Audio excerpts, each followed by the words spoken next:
Vamos então dando sequência em nossas atividades do 17º Congresso Internacional das Cidades Educadoras, que está sendo realizado de 21 até hoje, 24 de maio, aqui na cidade de Curitiba. Este congresso conta com a representatividade de 12 países, 126 cidades do mundo todo. O tema central deste congresso é sustentabilidade, inovação e inclusão na cidade educadora, transformando o presente. O Congresso pretende evidenciar que a cidade e a natureza não são elementos opostos, mas que coexistem de maneira integrada e interdependente. Por isso, ao pensar e viver as cidades em suas potencialidades educadoras, é necessário estabelecer uma sintonia entre ações humanas e o uso consciente e responsável dos bens naturais, com consciência e competência para a organização da vida em comum. Eu quero aqui agradecer às autoridades que estão presentes conosco, a secretária municipal da Educação, a professora doutora Maria Silvia Bacila, os secretários municipais presentes hoje aqui neste nosso quarto e último dia, presidentes, diretores, empresas parceiras, também aos nossos patrocinadores e também o Instituto GRPcom, Universidade Federal do Paraná e a PUC. Cidades membros da AICE, a Associação Internacional das Cidades Educadoras, secretária da AICE, a senhora Marina Canaus, prefeitos presentes, diversas cidades do Brasil também com seus prefeitos aqui. Agradecemos o Comitê Executivo da AICE, o Comitê Científico Local, a diretora da Delegação Latino-Americana das Cidades Educadoras, Laura Alfonso, e também a todos os congressistas que aqui estão conosco neste 17º Congresso Internacional das Cidades Educadoras. Ser cidade educadora é situar a educação como eixo central do projeto de cidade, o que implica em tomada de consciência de que as diferentes políticas e atuações que se propõem e se desenvolvem a partir de diferentes instâncias e serviços municipais, transmitem conhecimento e educam para determinados valores e atitudes de forma intencional ou não. Senhoras e senhores, neste momento convidamos com muita honra, com muito carinho para vir ao palco a cientista política Pamela Po Cifuentes, que trará reflexões acerca do tema Restaurando a Sustentabilidade da Vida, Adaptação e Transição Local perante a Crise Climática Ecológica. A senhora Pamela Po é cientista política pela Universidade de Concepción, mestre em Sociologia pela Universidade Arces, com mais de uma década de experiência em educação, divulgação, pesquisa e assessoria pública sobre o meio ambiente, mudanças climáticas, água, resíduos, energia e análise de modelos de produção vinculados à mineração. É diretora de Políticas Públicas e Advocacia da Fundação Ecosur, membro da Rede de Cientistas Políticas e autora do livro Ponto de Inflexão, Crise Climática e Ecológica. Senhoras e senhores, neste momento, passo a palavra à senhora Pamela Po. Boa palestra, seja bem-vinda. Hola a todas y todos, muy buenos días. Primero agradecer a Marina, digamos, por la invitación, con una dedicación increíble para poder que yo estuviera acá. Y por otra parte también expresar toda mi admiración a los ponentes que me ha tocado escuchar estos días. Todas esas experiencias nos devuelven un poco la fe, digamos, en el mundo, porque estamos rodeados, digamos, de cosas malas que están ocurriendo, noticias, nos invaden, digamos, las redes sociales, y en ese sentido creo que es muy importante volver a recuperar y empaparnos de esa fe que de las cosas pueden cambiar. No es fácil, lo sabemos, sobre todo los activistas que estamos en estas cosas, pero necesitamos, como decía ayer en el panel, ser lo que queremos ver en el mundo. Y en ese sentido necesitamos, digamos, empujar este tipo de políticas públicas, ciudadanía, etc. Mi presentación habla de restauración. ¿Y por qué habla de restaurar la sostenibilidad de la vida? Porque esto se rompió, esto está roto. Y esta restauración, pensemos que Naciones Unidas desde declaró el decenio 2021 hasta el 2030 que ya no solo basta con conservar, necesitamos restaurar ecosistemas. Entonces necesitamos avanzar, digamos, en las políticas públicas. ¿Dónde nos encontramos? Antecedentes de la crisis climática y ecológica.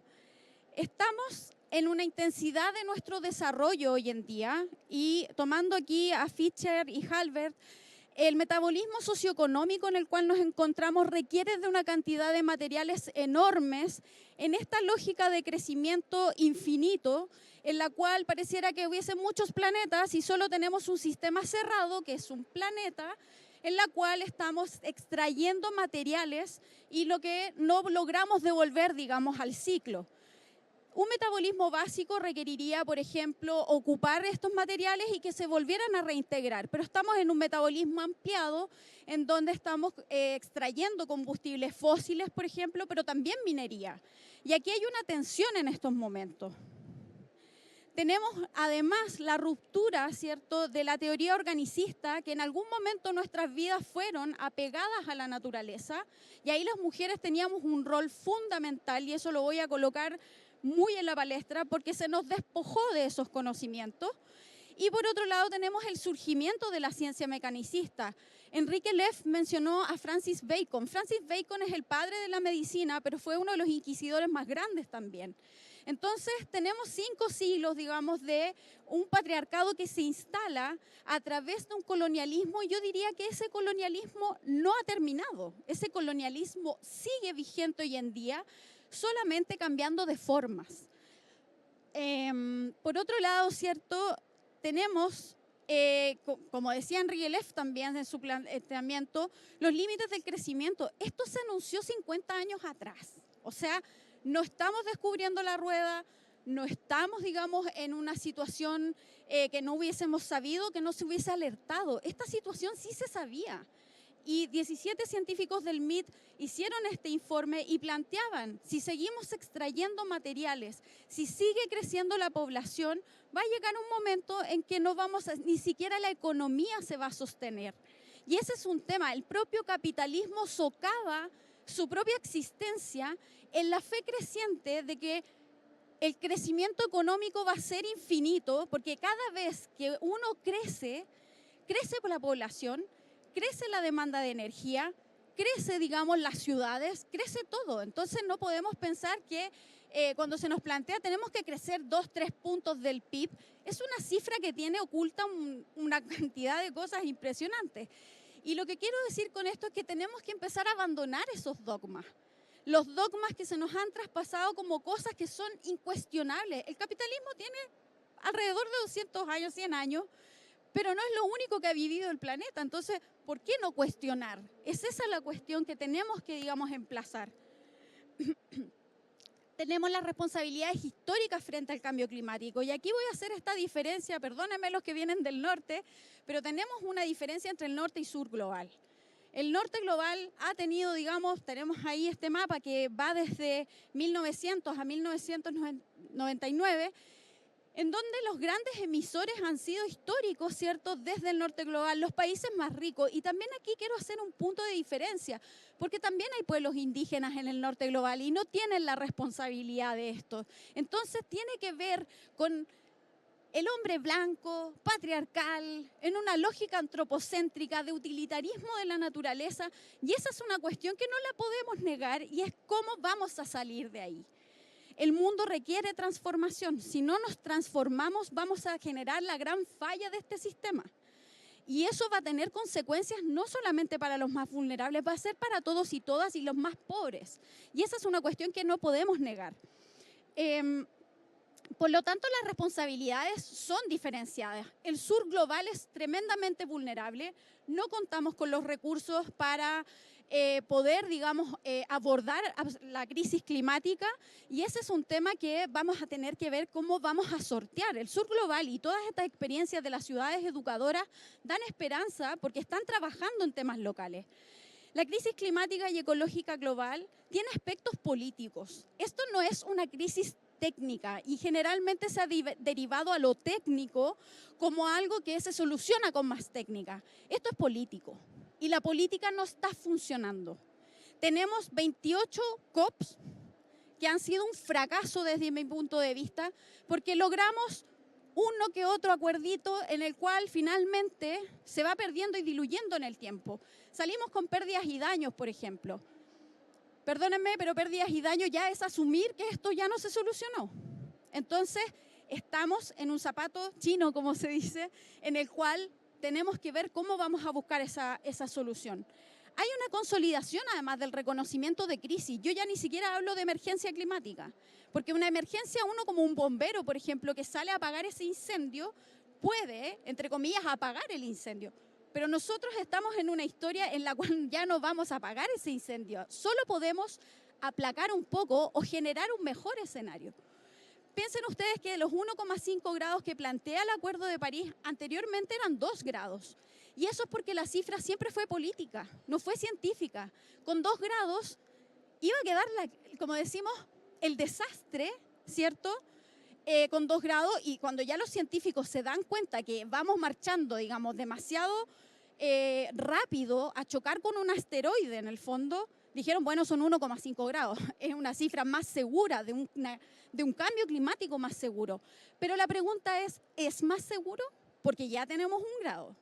Y eso lo que estamos viendo es que ese grado de temperatura, lo vieron aquí los brasileños, ¿cierto? Con lo que pasó en el sur, ¿cierto? Con las lluvias, las inundaciones. Chile con las olas polares, por ejemplo. Las olas de calor en Europa. ¿Cuánta gente está muriendo por olas de calor? Más gente afectada, digamos, por distintas... Y de todas las... posibilidades económicas. La gente está siendo afectada, digamos, en igualdad en ese sentido, solamente que no tiene las mismas herramientas para poder solucionar.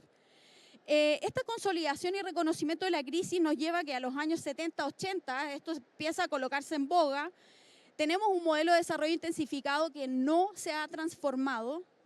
Tenemos riesgo y incertidumbre permanente. Si ahora yo me quiero, por ejemplo, habitar un lugar, comprarme una casa, yo ya no sé si puedo vivir en ese lugar por las condiciones, digamos, atmosféricas, de lluvia. No tenemos esa seguridad, esa seguridad que teníamos del siglo XX. El siglo XXI nos llama a decir, vamos a vivir en riesgo y incertidumbre permanente, no tenemos certezas. Y tenemos un principio preventivo y precautorio que no ha logrado hacerse cargo de esto. Que es como, no, mira, abstente de hacer una actividad económica si no tenemos certeza, pero al final los sistemas de evaluación de impacto ambiental ceden, digamos, a que es más importante, digamos, la economía, no pensando, digamos, que la economía de largo plazo es empobrecernos si seguimos perdiendo, digamos, ecosistemas, seguimos perdiendo población, seguimos estando en vulnerabilidad. Voy a poner un ejemplo, perdón que sea reiterativa con mi propio país. Al parecer, si es que hay algún chileno, me avisan también, porque no encontré a ninguno acá. Ocurre que en Chile, por ejemplo, se nos quemaron alrededor de 500.000 hectáreas de bosque y monocultivos también, hay que decirlo. En ese sentido, a los 6 meses después, se inundaron las mismas zonas que se quemaron y después se vuelven a quemar. Entonces, la pregunta es, ¿el Estado va a poder lograr llegar con los recursos permanentemente si seguimos en la senda del aumento de la temperatura? A mí me da la impresión que no. El Estado tiene recursos limitados, sobre todo los estados del sur, que tenemos, digamos, arcas fiscales bastante más escuálidas, por no ser países desarrollados, etcétera. Entonces ahí tenemos un desafío. ¿Qué vamos a hacer con el Estado central que no va a poder llegar a responder a todas, digamos, las necesidades, ¿cierto?, de las distintas emergencias que van a surgir? Aquí tengo el tema de los límites planetarios, ¿cierto? Podemos ver la evolución de cómo estos están siendo traspasados y esto a mí me conmueve de una manera, no sé cómo expresarlo, digamos, me desborda a veces porque tenemos 6 límites planetarios traspasados de manera grave. Entonces, estos límites planetarios, ¿cierto?, del Centro de Resiliencia de Estocolmo, que son 9, 6 de 9, ya el 2023 el agua azul y el agua verde, digamos, se traspasó. Estamos ocupando, el suelo ha perdido, digamos, la humedad y por otro lado el agua que escurre, digamos, por la superficie también la estamos viendo cada vez más escasa o contaminada. Entonces, en ese sentido, tenemos un problema grave La crisis del plástico, por ejemplo. Hoy en día va a llegar un minuto en que vamos a tener más plástico que peces, digamos, en el mar. Entonces, yo digo, ¿cómo esto no nos va a conmover? ¿Cómo esto no nos remueve? ¿Cómo los gobiernos no reaccionan a esta gravedad del asunto? No podemos ir en ese transatlántico que se mueve lento, que pareciera que la política pública no logra responder. Y ojo aquí, porque cuando la política pública y los tomadores de decisión no logran responder y encantar, digamos, lo que empieza a ocurrir es que la democracia también empieza a entrar en crisis. Y es lo que estamos viendo en todo el mundo. Hay una demanda, ¿cierto?, a la democracia que no ha sabido responder hoy en día para dar solución al bienestar material, pero además bajando los consumos. Es una cuestión que tenemos que empezar a pensar.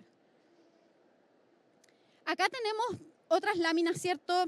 La que más me interesa es la del lado de mi derecha, que es esta de los distintos acuerdos políticos. Los distintos acuerdos, Kioto, París, son acuerdos políticos que no han logrado bajar la temperatura y cada vez siguen en aumento. Entonces, cuando uno ve este gráfico, digamos, uno al tiro debería responderse, la política no está funcionando. Entonces, ¿por qué seguimos haciendo lo mismo que nos trajo hasta acá sin generar ese punto de quiebre en el cual tenemos que dirigirnos hacia otro lugar? Por lo tanto, ya con 3 grados entramos, digamos, a un problema bastante mayúsculo y nos estamos encaminando hacia allá. Con las políticas actuales vamos a llegar a los 2,4, digamos. Eso es con lo que ya están haciendo los países. O sea, ya traspasamos los 1,5 y nos encaminamos, digamos, a un mundo de bastante incerteza. Y ahora, yo sé que es bastante terrible lo que estoy diciendo, pero no se me queden en esa ansiedad, porque vamos a salir de ahí, algunas propuestas vamos a tener, digamos. Tenemos las 5 conclusiones de las bases científicas. A mí lo que más me importa de aquí es que el 2021 el IPCC reconoce que el cambio climático, digamos, es causado, digamos, si bien es natural en algunos aspectos, también se ha intensificado, digamos, por la mano del hombre. Y esto, aquí yo soy crítica con el IPCC en el sentido que ¿por qué nos demoramos más de 50 años en decir esto que ya habían dicho los límites del crecimiento? Y aquí nuevamente la ciencia se puso a disposición de la política. Y ahí tenemos que ser críticos porque la ciencia tiene que responder más rápido. Tenemos además que en el informe de impactos y adaptación, vulnerabilidad, ¿cierto? 3.500 millones de personas están en estado vulnerable a la crisis climática. Por lo tanto, tenemos casi la mitad del mundo que va a ser, digamos, afectado de algún modo con la crisis climática y ecológica, por lo cual estamos en un mundo que está en crisis y múltiples crisis. En el mundo hay 1 millón de especies en peligro de extinción. Son 8 millones de especies, digamos, y hay especies que ni siquiera conocemos. En Chile, en las costas de Chile, se descubrieron 100 especies nuevas hace un poco más de un mes. Entonces, ni siquiera conocemos todas las especies. No sabemos lo que significa perder una especie. No tenemos aún, digamos, la visual de lo que significa perder masivamente una especie. Y esta sexta extinción de especies es responsabilidad de los seres humanos. Han habido 5 anteriormente, pero esta es nuestra. Y aquí tenemos que hacernos responsables. La crisis ecológica es aún más grave que la climática, porque dependemos de los ecosistemas que sostienen el sistema de vida. A su vez, en el caso de la contaminación del agua, ¿cierto? Un estudio de Nature plantea que de aquí al 2100 el sur global no va a tener agua para bebida, porque va a estar o contaminada o vamos a tener sequía. Entonces el escenario es grave. Es muy grave y esto lo quiero dejar y siempre planteo en todas las partes que me invitan a exponer la gravedad de la situación, porque pareciera, como decía Enrique Leff, el tema de la rana, estamos ahí esperando que algo ocurra, pero si no nos movilizamos con tiempo, nos queda muy poquito tiempo además. Entonces por eso creo que el llamado es a una acción que nos remezca y que planteemos, digamos, cosas innovadoras, pero también correr el cerco. No podemos continuar, digamos, en esta cosa de ir a las COP. Yo no he ido nunca a una COP y no voy a ir nunca, porque considero que ese espacio, si no se modifica, estamos perdidos. Entonces es mi propia protesta, digamos, al propio sistema de cómo está funcionando. Tenemos pérdida de ecosistemas y biodiversidad. Glaciares. Venezuela se acaba, digamos, de declarar que ya no tiene glaciares. Humedales.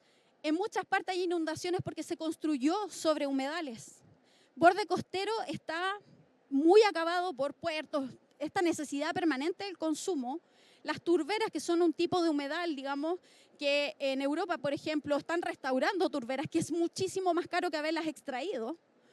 El bosque nativo se protege al 2030, supuestamente, que hay que dejar de deforestar. ¿Y qué pasa en estos 6 años? Están deforestando como locos. Entonces esos plazos, la verdad es que son plazos para que el sistema siga funcionando como está, digamos. Y la fauna, estamos perdiendo una cantidad de especies, como decíamos, ¿cierto?, en esta extinción masiva que se nos viene. Y todo esto ha sido forzado por el modelo de desarrollo y esta idea de crecimiento infinito, con el dominio de la naturaleza por el hombre, el utilitarismo, el extractivismo y antropocentrismo, que además es parte del patriarcado. Entonces tenemos problemas graves que son estructurales.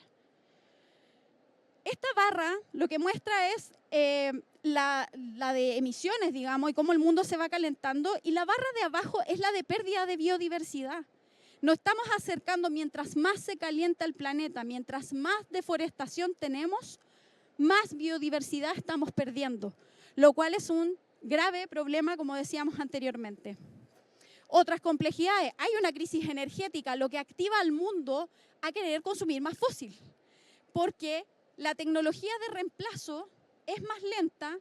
No, digamos, no podemos construir paneles y granjas solares, digamos, y eólicas como si esto fuera un sinfín, porque si bien no tiene emisiones, eso requiere minerales de alguna parte del mundo.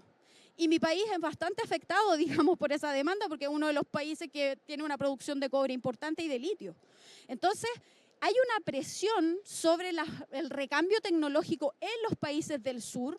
Aquí quiero mencionar a África también con el tema del cobalto. 70% del cobalto sale del Congo, y en el Congo hoy en día está ocurriendo, digamos, muertes masivas.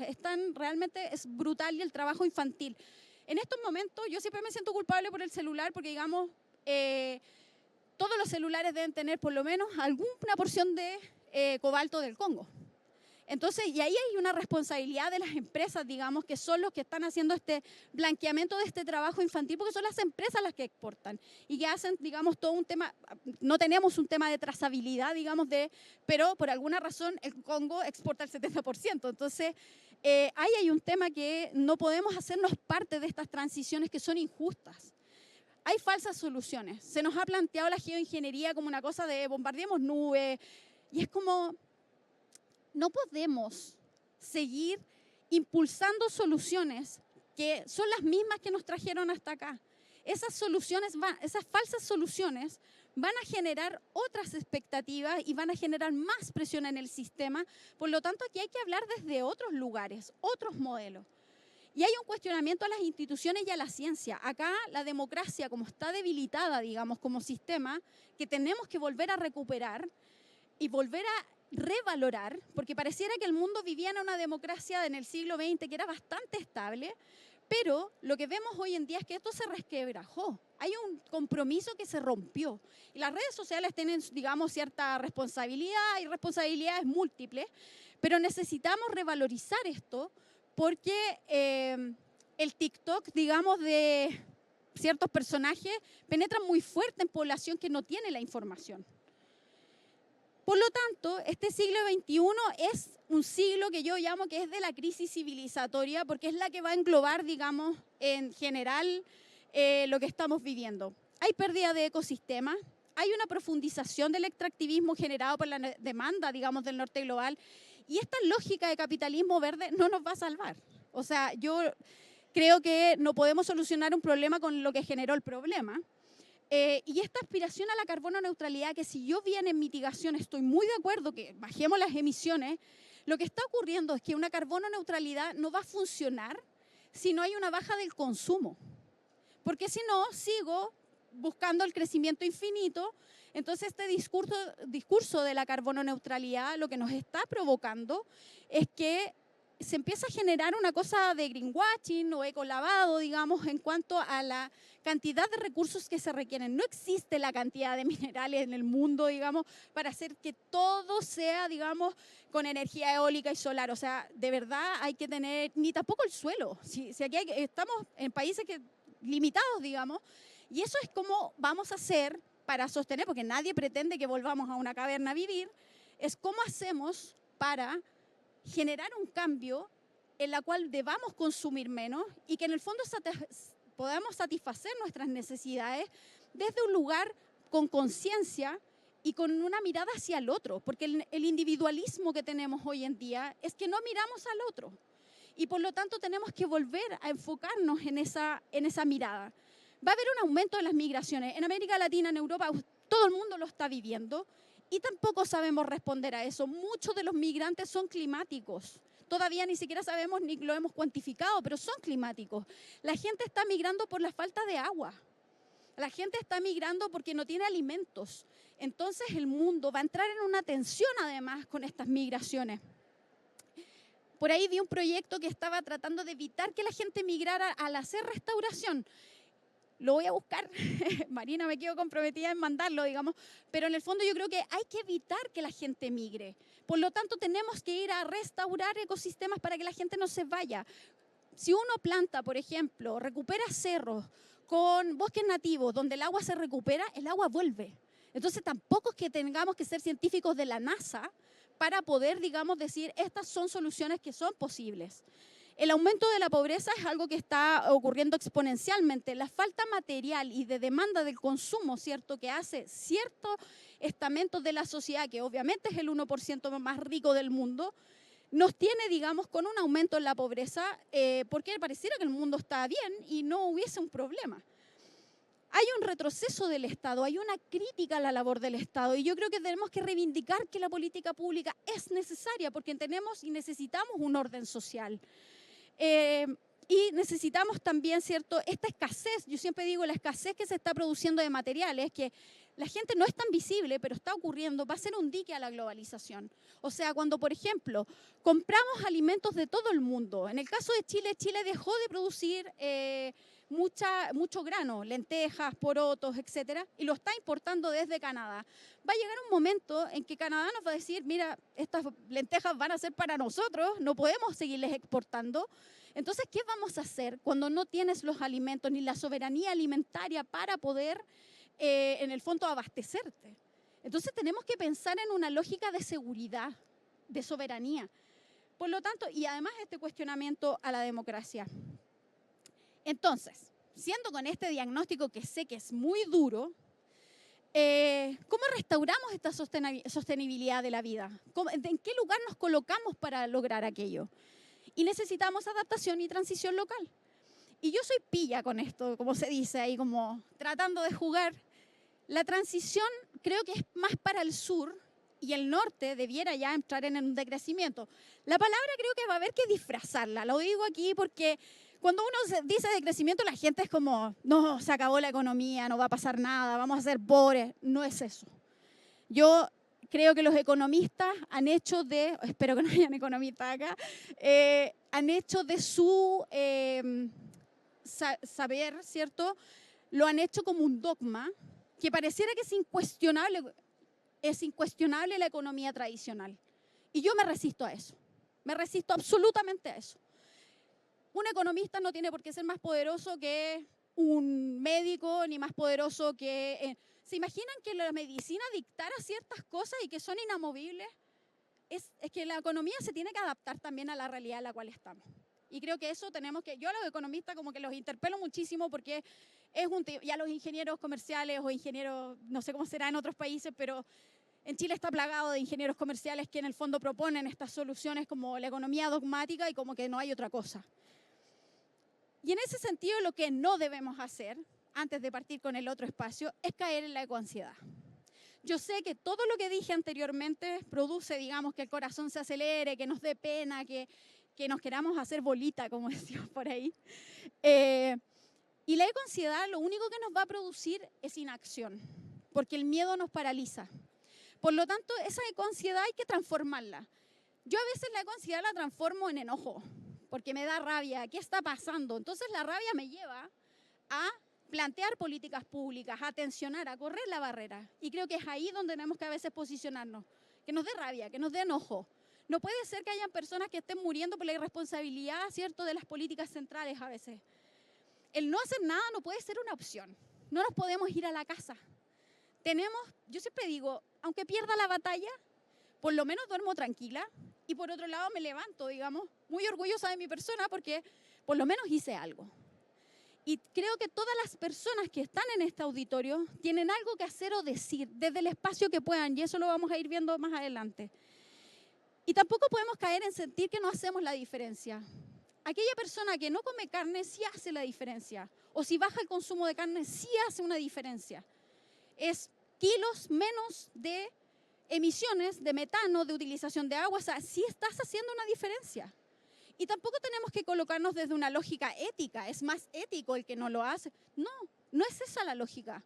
Yo como carne, así que reducí, digamos, la cantidad de carne. Ahí ya me siento un poquito más orgullosa, digamos. ¿Me falta un poco más? Sí, pero en el fondo no nos cuestionemos como que, si yo ahorro agua no es suficiente. Todo es suficiente. Tenemos que ser como en Buscando a Nemo, ¿cierto? Cuando dicen nadaremos y rompen, ¿cierto?, la red. Tenemos que actuar en cardumen. Tenemos que ser esos peces que empujan, digamos, el cambio. Tenemos que mirar el mundo desde la transdisciplina. La persona que tiene saberes locales, los pueblos originarios que tienen, digamos, saberes distintos a los nuestros. Las distintas disciplinas, ¿cierto?, politólogos, científicos, médicos, los distintos saberes necesitan conversar. Y eso es una conversación permanente. Y no es una conversación que se acabe, porque esto es permanente. Mirar el mundo desde lo complejo. Necesitamos mirar esa complejidad. El mundo no es fácil. El mundo tiene, digamos, complejidades que tenemos que saber resolver. Integrar el diálogo de saberes. Necesitamos conversar con la gente de las localidades. No porque no tengan un título universitario, saben menos que uno. Todo lo contrario, yo a veces siento que yo no sé nada y que esa gente me enseña cosas. Revisar, leer, mirar otros paradigmas. Necesitamos salir de la caja. La caja es lo que nos dijeron que es lo que se puede hacer solamente y es como que ahí uno no se mueve, digamos. Entonces necesitamos salir de ese espacio. Y podemos generar respuestas desde 4 estadios. No los menciono como fase, porque si fuese una fase pareciera que estás en la 1, la 2, la 3, la 4 y no es tan lineal. Puede ser una u otra. Primer estadio, el individual. ¿Qué cambios quiero ver y qué quiero ser, digamos, en el mundo? ¿Dónde me posiciono? Desde nuestros propios espacios. Ustedes acá han mostrado experiencias que están haciéndolo desde sus propios espacios. Reconocer la gravedad de la crisis que estamos enfrentando. Yo creo que lo que nos falta en el mundo es dejar de hablar con palabras que disfrazan, digamos, la realidad. Es como cuando se dice, Galeano decía, bajas humanas, son muertos. Entonces, tenemos que dejar de hablar, digamos, de esta forma que todo lo disfraza para que se vea bonito. La cosa es fea. Entonces, tenemos que verlo feo para poder generar cosas bonitas. Disputar los discursos verdes que derivan de un ecolavado. O sea, en Chile podrán creer que hablan de la minería verde y yo es como, eso no existe. La minería que saca y extrae algo que no es renovable no es verde. Podrás tener tus paneles solares, pero eso no es verde. Entonces dejemos de hablar con discursos que posicionan cosas que son falsas. Involucrar a las personas y a la ciudadanía desde lo que comemos y con lo que nos cubrimos. Y esto es netamente un ejemplo.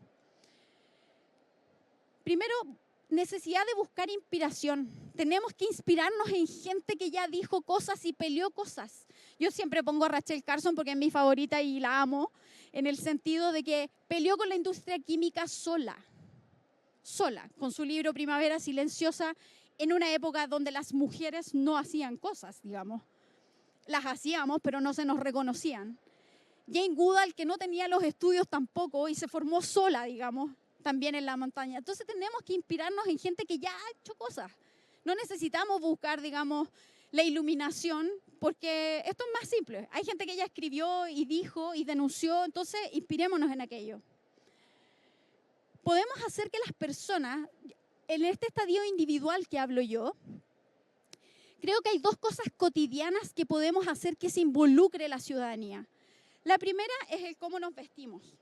Hoy en día la industria de la moda es una de las más contaminantes después del petróleo, por la cantidad de agua que utiliza, las plantaciones de algodón con pesticidas, o sea, tenemos un problema grave y esto no se habla. La imagen de arriba, de la izquierda, es el vertedero de ropa en Ghana, que es uno de los más grandes del mundo, donde va a dar ropa desde Europa, digamos, va a Ghana. Y la de más abajo es el desierto de Atacama en mi país, que también tiene uno de los vertederos de ropa más grandes, digamos. Entonces, ¿cómo involucramos a la ciudadanía en algo cotidiano? La ropa es lo más cotidiano, todos nos vestimos todos los días. Entonces, desde ahí podemos entrar. Nosotros con la fundación en la cual soy parte, lo hicimos, digamos, con señoras de mucha edad y otras más jóvenes también, en una comuna en la cual no llegan estas cosas. Y se hicieron tan conscientes de esto que ellas empezaron a presentar proyectos, empezaron a idear, digamos, soluciones desde su propio espacio. Entonces la ropa es algo que llegamos a la ciudadanía y es masiva, digamos. Lo otro es avanzar en una cocina sustentable. Por aquí igual escuché algunas experiencias. La cocina hace, que es algo que hacemos todos los días también, y además ocurre en la intimidad de nuestro hogar, también podemos atraer a que las personas generen ese cambio. Por otra parte, esta es una política que la cocina es impresionante la cantidad de vectores que va a tener, digamos, porque reducimos, digamos, la cantidad de residuos, por ejemplo. Podemos utilizar muchos residuos. Nosotros sacamos un recetario con cáscaras de sandía. Se comen también la cáscara.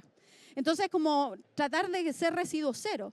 Si reducimos los orgánicos, reducimos el metano, además. Entonces, entramos a las casas de las personas con algo que tiene, digamos, ganancia por todas partes y además las hacemos conscientes, digamos, de la crisis climática. Reducir el consumo de carne sí tiene un impacto. La huella de carbono de los alimentos tiene o sea, quien come una dieta vegana, por ejemplo, emite 2 kilos de emisiones, digamos, de carbono, pero quien come algo alto en carne, ¿cierto? Son 7 kilos, digamos, de carbono. Entonces, tiene un impacto, digamos, la dieta tiene un impacto, digamos. Entonces, necesitamos entrar a través de aquí. Y esto individual después nos va a llevar a otro lugar, porque ya somos conscientes. Entonces, los hacedores de política pública perfectamente pueden entrar con estas dos cosas para atraer, digamos, que la gente quiera hacer algo individual por esta causa que necesitamos, porque necesitamos salvarnos todos. Por otra parte, y esto es mucho más para las mujeres el mensaje, tenemos que recuperar la magia de la cual nos despojaron. Nos despojaron de saberes, nos despojaron, nos instauraron un patriarcado y este patriarcado trae capitalismo. Entonces necesitamos recuperar nuestros conocimientos, los ciclos naturales, reconectar con la escala, la naturaleza, las hierbas. Necesitamos, ¿cierto?, recuperar los saberes y los ritmos. Estamos en ritmos que son una locura, una locura. Estamos con ritmos en los cuales el cuerpo pareciera que tiene que solo dormir 3, 4, 5 horas y no más, porque si no eres productivo no sirves para el sistema. No, yo propiamente tal estoy en esa transformación. Fui una mujer demasiado trabajólica y he ido abandonando ese espacio, dándome espacios, digamos, hay días que no quieres hacer y está bien. No pasa nada, no se cae el planeta, no va a pasar nada si no estás además. Entonces necesitamos ser brujas otra vez, recuperar esas mancias, volver a reconectar, digamos, con eso que se nos despojó. Por otro lado, en el segundo estadio está lo comunitario. Seamos micelio. ¿Qué es lo que es el micelio? Si ustedes ven en este honguito que está acá, ¿cierto? El micelio es toda la red oculta de los hongos que está en el suelo y que además captura carbono, pero que además se reúne con otras, digamos, por abajo del suelo, se reúne y se conecta, ¿cierto?, con los árboles, con otros hongos. Entonces tenemos una red como internet en el suelo y lo que estamos llamados a hacer es comunidad. Necesitamos colaboración.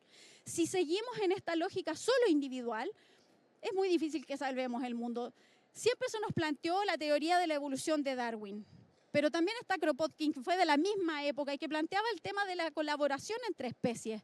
Necesitamos colaborar. Si no colaboramos, ¿cómo hacemos mejor sociedad? Si no sé cuál es el problema del vecino. Estamos en una crisis de solastalgia. ¿Qué es eso? ¿Por qué la gente está sola? necesitamos generar comunidad y aquí las ciudades educadoras tienen una gran comunidad y pueden sacar ideas de otras. Entonces, a mí me parece genial, digamos, lo que están haciendo porque está en esta lógica, digamos, de ser micelio. Y aquí traigo algunos ejemplos de este micelio que yo planteo, que son la foto de los paneles, es una red distribuida, digamos, un proyecto de generación distribuida hecho por ciudadanos. Aquí la demanda de política pública es, no solo necesitamos energía en gran escala, sino que también podemos hacer energía ciudadana. La energía ciudadana, de nuevo, nos toca mirarnos, nos toca planificar, nos toca hacer el proyecto. Entonces, aquí la demanda para muchos países va a ser que nos den esta posibilidad, porque no todos la tienen, digamos. Por ejemplo, en Chile es limitado lo que se puede hacer en energía ciudadana. Entonces, aquí el ciudadano debiera demandar. Hoy en día, nuestro sistema interconectado central es tan centralizado que se corta la luz y la ciudad entera y a veces regiones quedan sin luz. Si tuviéramos energía distribuida y energía ciudadana, eso no pasaría. Entonces, aquí hay que dejar de mirar esta lógica solamente de la empresa que tiene que tener. Si las empresas no van a morir, digamos, porque la gente produzca su propia energía, pero necesitamos soluciones en la cual el Estado y la empresa no solo sean los que aportan a la solución, porque lo que necesitamos es preparar a la ciudadanía a enfrentar un mundo que se va a calentar, digamos, y que va a probablemente superar los 1,5 grados. ¿Y por qué razón? Lo que les decía anteriormente, el Estado no va a poder llegar a todos los problemas que va a generar esta crisis. Entonces necesitamos ciudadanos que generen soluciones también. Y esto es una forma, los huertos urbanos, ¿cierto? Las cocinas solares. Esta cocina leía $4, una cocina solar para gente que no tiene conexión a la electricidad, por ejemplo. ¿Por qué las soluciones simples no se las entregamos a la gente? Que la gente pueda decidir. Por otro lado, el tema de la cocina sustentable, si lo llevamos ya a soberanía alimentaria, es muy interesante porque le da resiliencia a las personas. Podemos entregarle una capacidad de cultivo de sus propios alimentos, alimentarse mejor, sin pesticidas, o sea, mejor hasta la salud. Entonces tenemos que ir hacia esos espacios, digamos. Y los hacedores de política pública, los alcaldes, yo le tengo mucha fe a lo municipal porque creo que ahí hay una conexión distinta con la población. Por lo tanto, digamos, pueden generar esto. Esto no requiere ley, esto requiere gestión. Entonces, se puede partir con cierta población, etcétera. Podemos, digamos, reconectar a la sociedad desde este segundo estadio. Educar a la ciudadanía en incidencia política socioambiental. ¿Qué quiero decir con esto? Nosotros en la Fundación nos hemos dado cuenta que necesitamos que los ciudadanos demanden política pública también. Y si no les contamos qué es la crisis climática y si no saben de qué trata, ¿cómo el ciudadano va a demandar soluciones? Por ejemplo, si una población se da cuenta de que va a tener aluviones donde está construido, si no demanda la política pública para que eso sea solucionado, va a haber un aluvión y van a haber muertes, digamos. Entonces, si la ciudadanía nos ayuda a mejorar la política pública, incidentemente, en saber con quién hay que hablar, cómo hablar con el parlamentario, los congresos, esta guía tiene eso. Buscamos, digamos, establecer que el ciudadano se vuelva activo, reencantarlo con la política, porque hoy en día el discurso es los políticos no hacen nada. Y el problema que genera eso es como, no quiero estar en la política, cuando lo que ordena la sociedad hoy en día es la política. Entonces necesitamos, digamos, ciudadanos que sean convocantes. Nosotros con esta guía hemos hecho muchos talleres y los talleres han tenido resultados maravillosos porque la gente demanda ahora cosas y va al Congreso y participa de los espacios. No digo que sea lo único, pero necesitamos generar esa incidencia, digámoslo. El tercer estadio es de las políticas públicas ya como tal.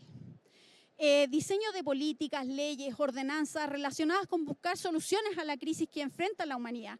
Pero no cualquier política pública. Necesitamos en adaptación, en resiliencia y en transición socioecológica. Porque las políticas públicas hoy en día, con este discurso, ¿cierto?, de la carbono neutralidad, están enfocadas solo en mitigación, solo en bajar emisiones. Y la verdad es que, si bien todo el mundo y todos los países tienen que aportar con sus emisiones, digamos, de bajarlas, el sur global no es el que más emite y necesitamos soluciones en adaptación. Entonces, necesitamos invertir en esto y necesitamos generar esta transición socioecológica, porque en el sur global, como somos países más pobres, no podemos hablar de crecer.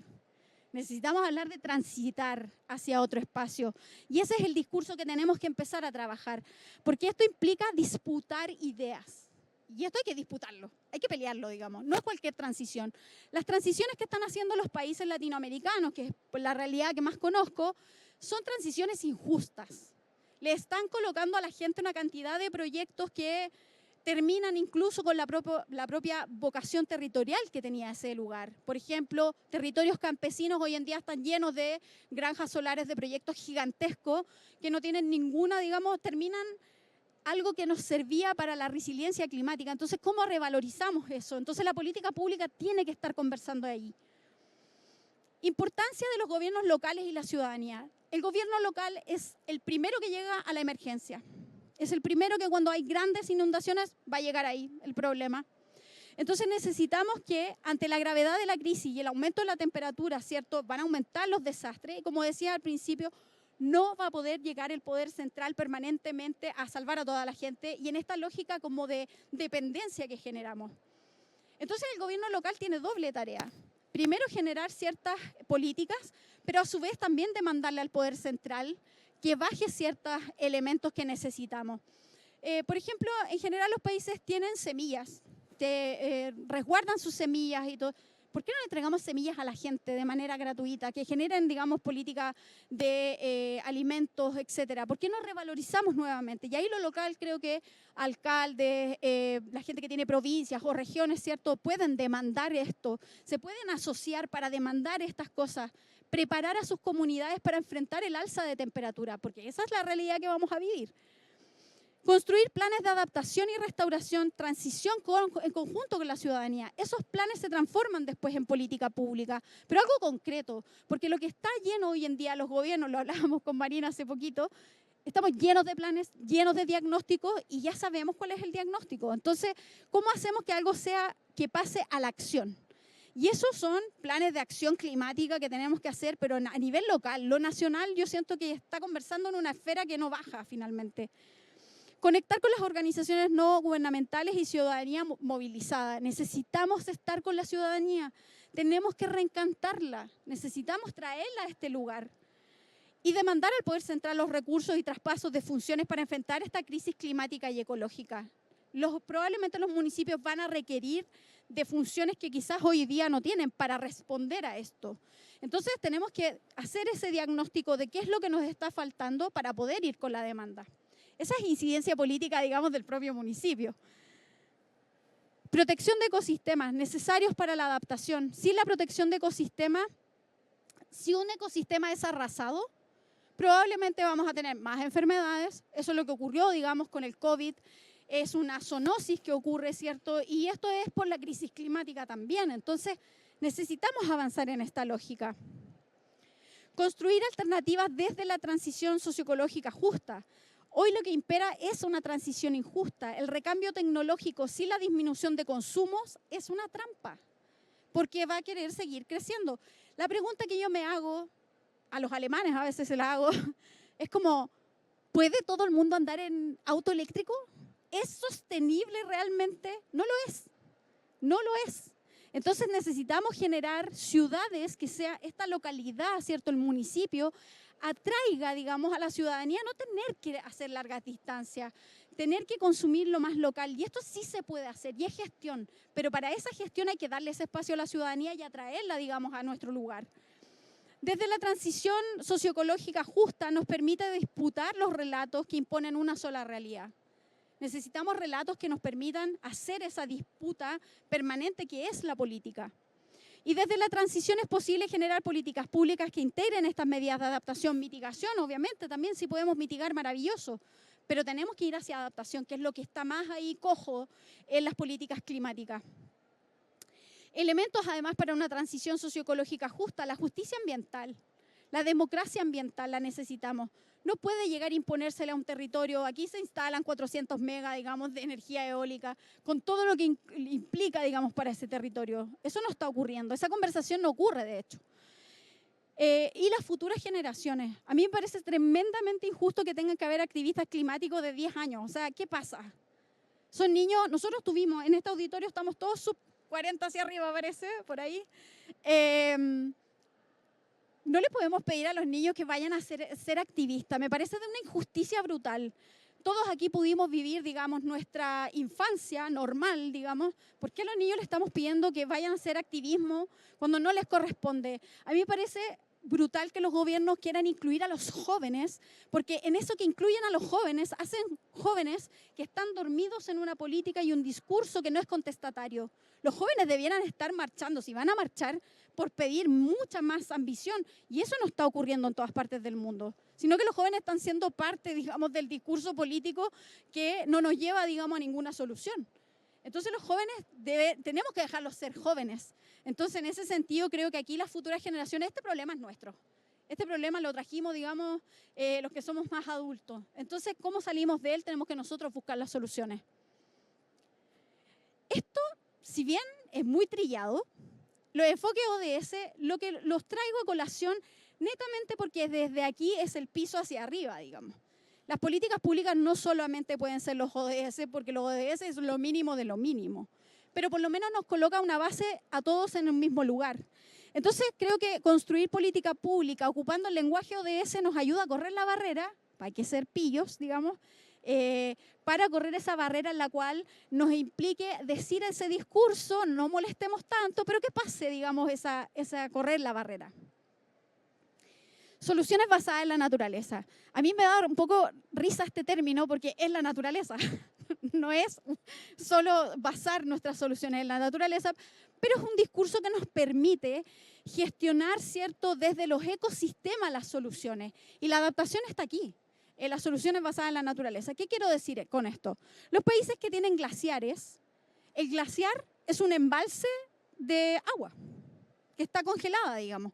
Entonces, si perdemos ese glaciar, perdemos la escorrentía del agua cuando estamos, digamos, en periodos de sequía o no está lloviendo o no está nevando, digamos. Entonces, necesitamos esta infraestructura natural que nos permite solucionar cosas. ¿Y por qué razón? Porque esto nos ahorra, por ejemplo, 57.000 millones de dólares en daños por inundaciones evitados por los manglares en China, India, México, Estados Unidos y Vietnam. O sea, si terminamos con los manglares, esto es lo que hay que gastar para poder, digamos, solucionar esas inundaciones y todo lo que va a ocurrir, el desastre. 1/3 de estos esfuerzos de mitigación climática necesarios para cumplir con los objetivos del Acuerdo de París pueden ser proporcionados por las soluciones basadas en la naturaleza. Entonces, el ecosistema, cuando es conservado o restaurado, nos permite, digamos, generar soluciones que no nos cuestan un peso, pero que además nos traen una cantidad de beneficios. Y aquí a los economistas les pido el ejercicio, digamos, de que valoricen esto, porque no hay muchas cifras. Entonces, como no hay una cifra, no existe. En mitigación tenemos muchas cifras, entonces, pero el problema del negocio hay un negocio detrás también de la mitigación, el negocio minero, el negocio eléctrico. Entonces, por eso hay muchas cifras, digamos, están todos interesados en ese espacio. Pero esto también genera empleo. Cuando yo restauro digamos, un territorio, ¿cierto? Cuando yo restauro requiero de mano de obra, requiero de trabajo. Ahí, por ejemplo, el Ministerio de Transición Socioecológica en España sacó unas fichitas que muy interesantes para nosotros, como no tenemos, digamos, esa información, de cuántos profesionales se requieren para hacer restauración. Y era interesante porque requiere muchos técnicos, requiere mucha gente. Entonces, no podemos decir que la economía solamente se desinfla porque el negocio minero o el extractivismo nos está dando. Tenemos que mirar otras opciones y eso es lo que nos ocurre hoy en día. Esas opciones no se están mirando. Y 170.000 millones de dólares en beneficios globales estimados en servicios ecosistémicos. ¿Qué pasa cuando no tenemos el humedal? ¿Qué pasa cuando no tenemos, digamos, un ecosistema que nos permitía, digamos, que el agua esté en el suelo? Cuando yo talo un bosque, yo no pierdo solo el bosque, y además es algo que no podemos reparar. Cuando yo talo un bosque centenario, por ejemplo, pierdo el agua, porque ese ecosistema genera, digamos, vapor, y ese vapor es lo que genera el ciclo de agua. Cuando yo no tengo ese bosque, perdí el agua. ¿Cuánto nos cuesta perder el agua? Esa es una pregunta para los economistas. Si yo no cuento con esa agua, ¿cuánto estoy perdiendo? ¿Cuánto me va a salir la solución? Es más cara y es más ineficiente. Por otro lado, nos hemos llenado de cemento en todas las ciudades, en las represas. Esa agua retenida también, digamos, tiene problemas, digamos, y en ese sentido lo que quiero expresar que el cemento tampoco va a ser la gran solución, porque nosotros hemos hecho estudios, hay estudios en Chile donde las soluciones grises son mucho más caras e ineficientes que las soluciones basadas en la naturaleza. porque esto no le cuesta un peso a nadie. Entonces tenemos que mirar, digamos, esto y hay que ponerle cifra, aquí hay que invertir. Yo creo que aquí falta, digamos, estamos a ciegas un poco con la información porque existe poca información. Este es un ejemplo, digamos, de cómo una ciudad puede administrar sus soluciones basadas en la naturaleza, glaciares, humedales. Por ejemplo, en la ciudad de Concepción, que vivió un terremoto en Chile el año 2010, que fue 8.8 de Richter, esa ciudad tuvo un tsunami, pero el tsunami no golpeó tan fuerte porque tenía muchos humedales, y los humedales son como una esponja de agua. Entonces esa esponja retuvo el agua del mar y podría haber sido mucho más dramático en el costo de vidas, pero no lo fue porque estaban los humedales. Entonces los humedales cumplen con una función tremendamente importante y además resguardan el 40% de la biodiversidad, entonces no podemos prescindir de aquello. La sed de las inmobiliarias por querer construir ahí tenemos que tratar de evitarla y digamos que ahí los municipios y digamos los hacedores de política pública tienen mucho que decir. Por otro lado, ventajas de la agricultura regenerativa. Aquí les recomiendo un documental que se llama Besa el suelo. La agricultura regenerativa tiene dos elementos y ventajas muy grandes. La primera, capta carbono. Se mete carbono al suelo, digamos, y el suelo requiere de ese carbono para hacer un suelo con agua, fértil. Por lo tanto, seguir arando con los agronegocios, digamos, tenemos un problema.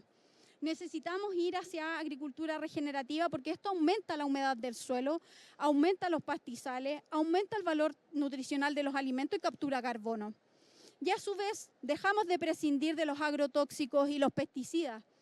Hay muchos problemas de salud. ¿Cuánto nos salen esos problemas de salud, digamos?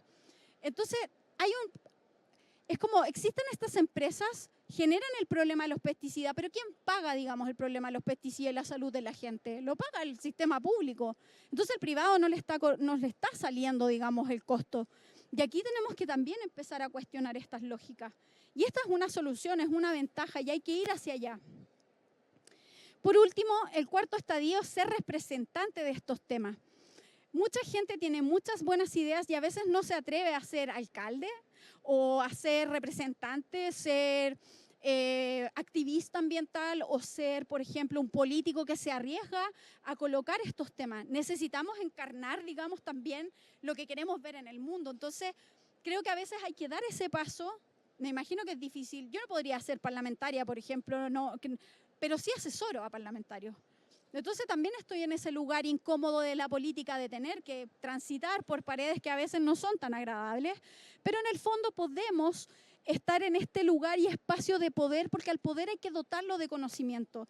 Si al poder se le abandona y no hay conocimiento en ese espacio, digamos, lo que ocurre es que se nos cuelan discursos terribles, digamos.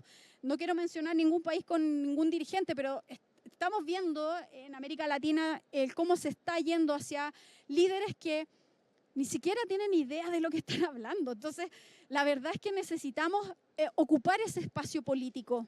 Tenemos que representar, porque si no, se lo dejamos a un otro que no tiene idea. Entonces, tenemos que ocupar. Por último, para cerrar, necesitamos preparación para sobrellevar esta nueva era. Y esta nueva era va a ser la de los más de 2 grados. ¿Y por qué necesitamos prepararnos, como yo planteé a través de porque la sociedad va a tener que sortear estas crisis y el problema que esta reorganización social que vamos a tener que hacer puede ser virtuosa, porque podemos ir hacia menos consumo, hacer transición, de crecimiento, un estado de equilibrio, como quieran llamarle, pero también hay un tema que el autoritarismo también surge, porque cuando la gente, digamos, le falte el alimento, la gente va a salir a la calle. Entonces, lo que nos puede pasar, digamos, es que haya un ejercicio de autoritarismo y eso ya hay paper al respecto, hay estudios, digamos, que la cosa gira hacia allá.